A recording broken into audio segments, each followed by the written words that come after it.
Hello, and welcome back.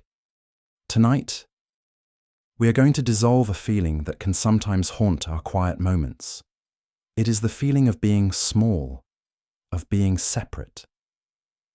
We look up at the vast, starry night sky, or out at the endless ocean, and we can feel like a tiny, insignificant speck in a grand, indifferent cosmos. In this feeling of separation, we are often taught to seek wisdom, truth, and divinity somewhere outside of ourselves.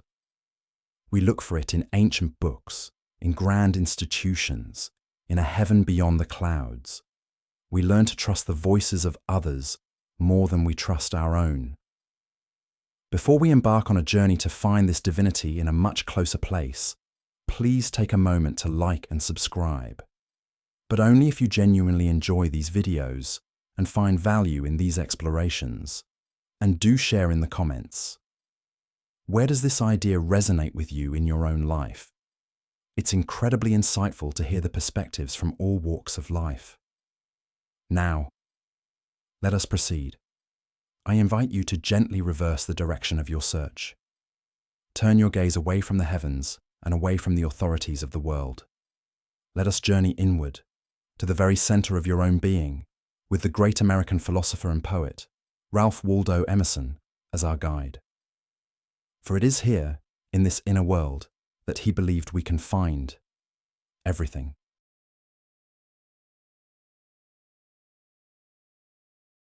To understand Emerson's world, we must first walk with him into nature.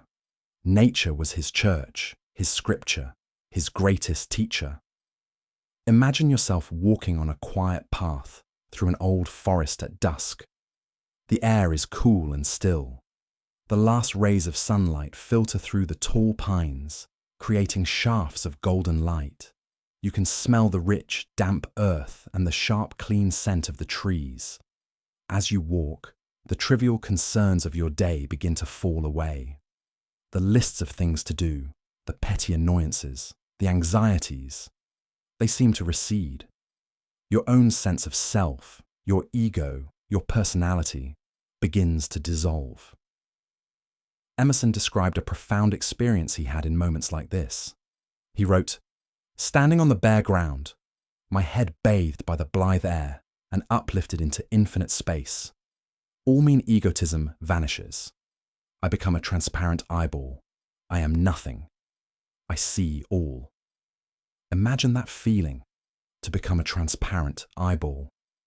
Your individual identity, your sense of being, a separate you, disappears, and you become a pure vessel of perception. You are no longer just looking at the sunset. You are the sunset.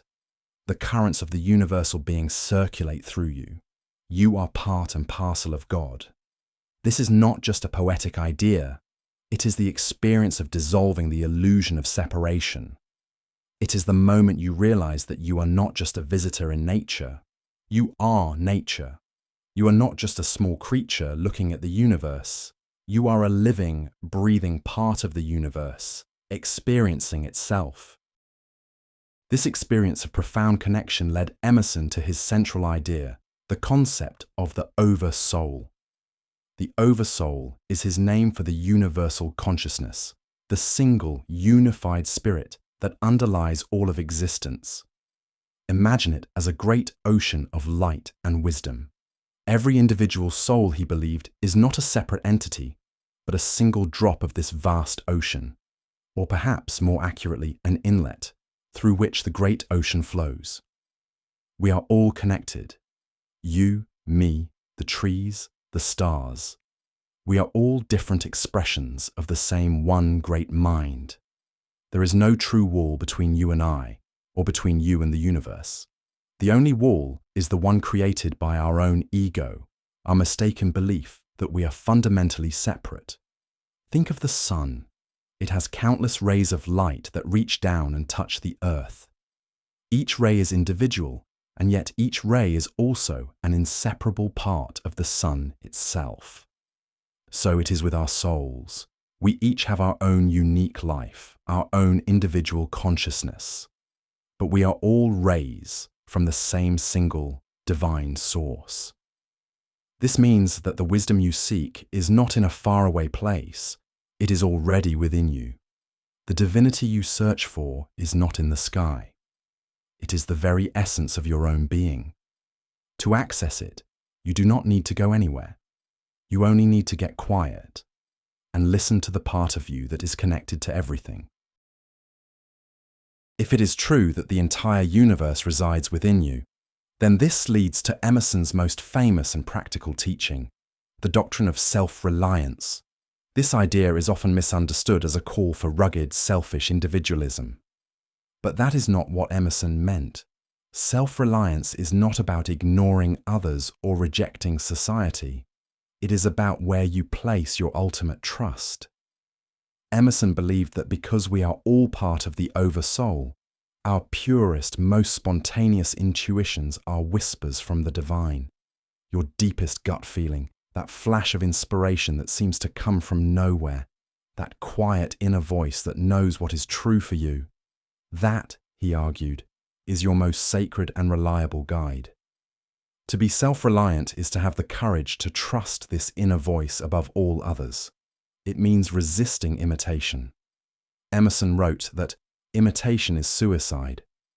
When you try to be like someone else, you are abandoning your own unique portion of divinity.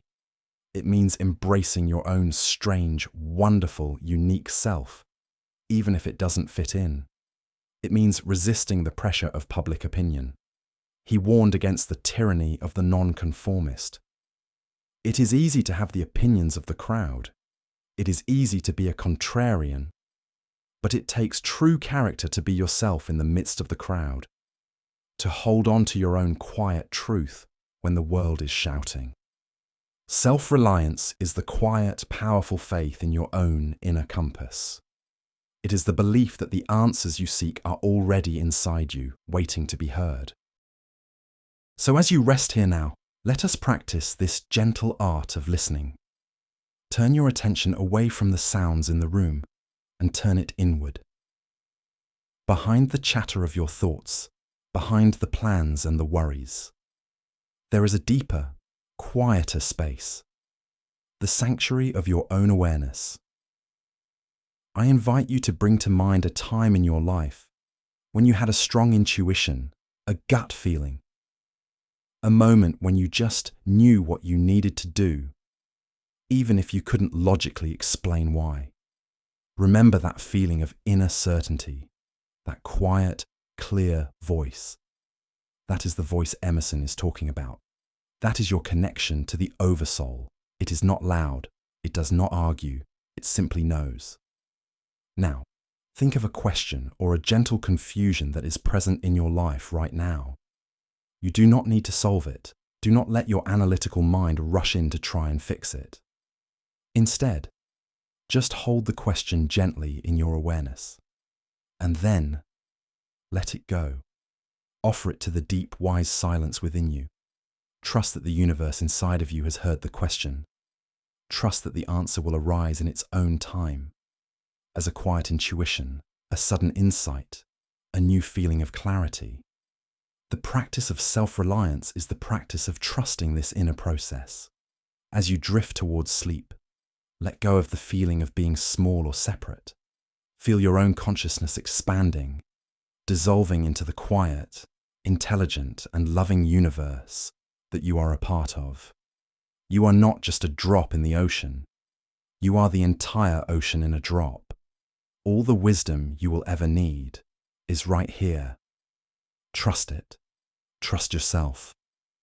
And find your deepest rest in the vast, peaceful universe within.